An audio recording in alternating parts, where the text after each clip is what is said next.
Oke, mari kita mulai sesi bedah materi kita kali ini. Hari ini kita bakal ngobrolin sesuatu yang jujur saja, janjinya selangit tapi sering banget salah kaprah di dunia pendidikan. Ya, kita bicara soal augmented reality atau AR. Kita kan sering dengar ya, kalau AR ini bakal merombak total ruang kelas kita. Tapi, realitas di lapangan waktu merancang pengalaman belajarnya, wah itu cerita yang jauh berbeda. Nah, kita bakal bedah tuntas sebuah riset super menarik dari Cherkowski dan Berti yang benar-benar terjun langsung menelusuri tantangan sekaligus solusi dari penerapan AR ini. Sebelum kita masuk lebih dalam, coba deh tanyakan ini ke diri sendiri. Apakah AR ini cuma sekedar gimmick pamer teknologi biar kelas kelihatan keren sesaat? Atau jangan-jangan ini memang masa depan dari cara otak kita memproses informasi? Nah, sambil jalan, kita akan lihat data dan cerita real dari para pendidik yang berjuang mencari jawaban dari pertanyaan krusial ini. Peta jalan kita kali ini cukup simpel. Pertama, kita bahas kesenjangan edukasi AR. Terus, kita masuk ke kerangka kerja SAM-I dan konsep threshold. Ketiga, kita lihat proses menguji prototipe AR. Keempat, hasil dari ruang kelas. Dan terakhir, cetak biru AR di masa depan.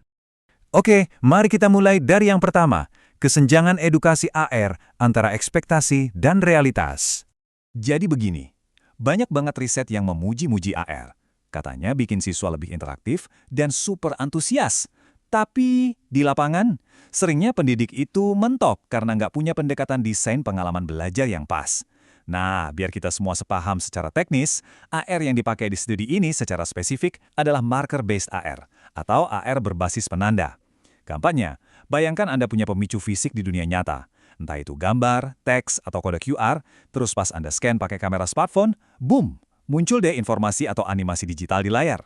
Oh ya, buat studi ini, mereka awalnya pakai aplikasi bernama HP Reveal. Tapi coba tebak, ada satu angka yang benar-benar bikin geleng-geleng kepala, 14. Yah, dari 15 mahasiswa pasca sarjana di bidang teknologi pendidikan yang disurvei sebelum modul ini dimulai, 14 diantaranya benar-benar nol pengalaman pakai AR untuk pendidikan. Bayangkan, 14 dari 15 orang. Mereka ini kan calon-calon ahli teknologi pendidikan, tapi belum pernah menyentuhnya sama sekali. Ini bukti nyata betapa lebarnya jurang kesenjangan instruksional yang ada di depan mata kita. Masuk ke bagian 2, kerangka kerja SAM-I dan konsep threshold. Waktunya membangun jembatan untuk menutup kesenjangan tadi. Nah, karena kesenjangannya lumayan parah, kita butuh solusi yang solid. Disinilah dua pahlawan kerangka kerja kita masuk. Secara tradisional, di dunia pendidikan kita itu akrab banget sama model ADDE. ADDE itu linear, komprehensif, tapi ya butuh waktu yang lumayan lama. Analoginya begini, ADDE itu kayak kita membangun rumah bata permanen dari cetak biru yang sangat kaku. Sebagai gantinya, studi ini pakai model SAM-I atau Successive Approximation Model. Ini beda banget. Ini lebih kayak kita nulis draft kasar dengan cepat, sifatnya iteratif, jauh lebih tangkas, dan fokus utamanya ada di pembuatan prototipe kilat. Kunci dari siklus tangkas ini adalah mulai dengan cepat. Daripada kita nunggu berbulan-bulan buat bikin produk akhir yang katanya sempurna, tapi ujung-ujungnya malah gagal pas diuji coba, SMI ini memaksa kita untuk langsung bikin prototipe yang berfungsi sejak hari pertama.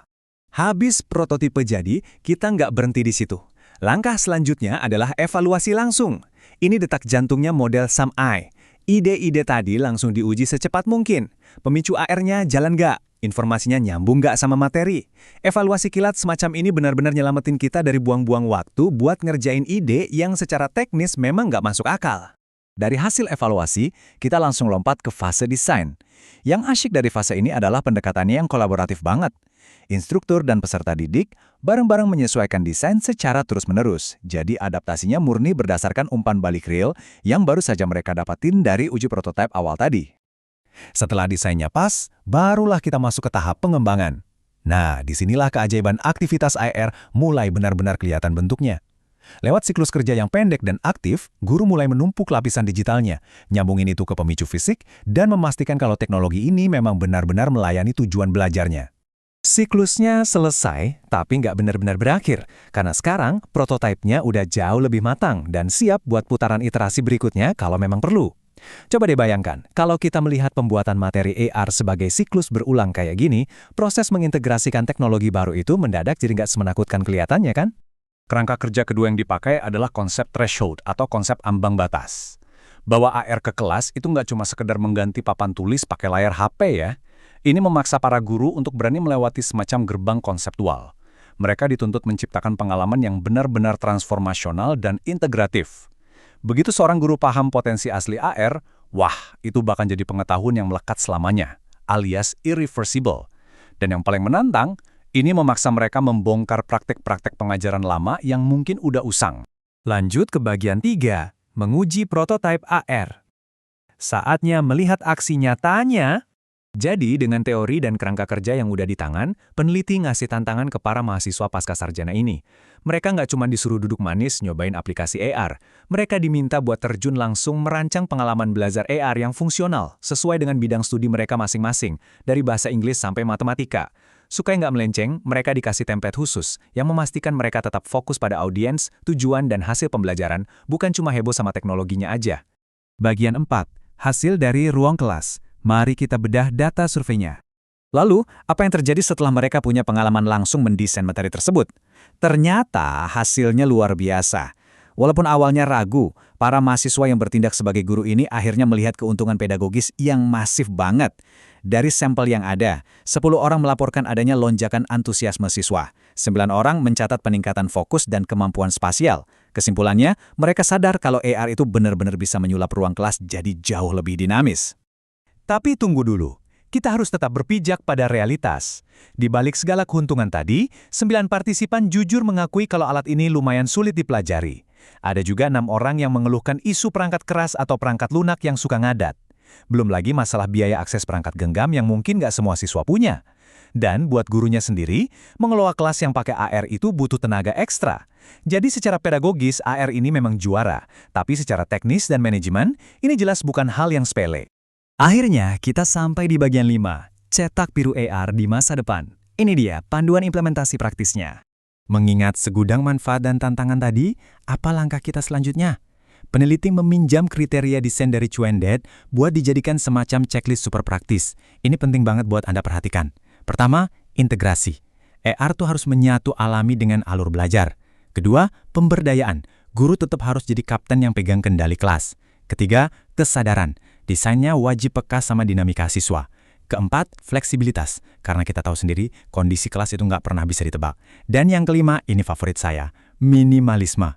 Tolong, buat aktivitasnya sesederhana mungkin. Jangan bikin siswa malah pusing sama fitur teknologi yang nggak perlu. Mengutip Ricci, dan ini sebenarnya merangkum inti dari seluruh sesi bedah materi kita hari ini. Sebelum mengadopsi teknologi baru, pastikan dulu bagaimana teknologi itu bisa dipakai untuk meningkatkan hasil belajar.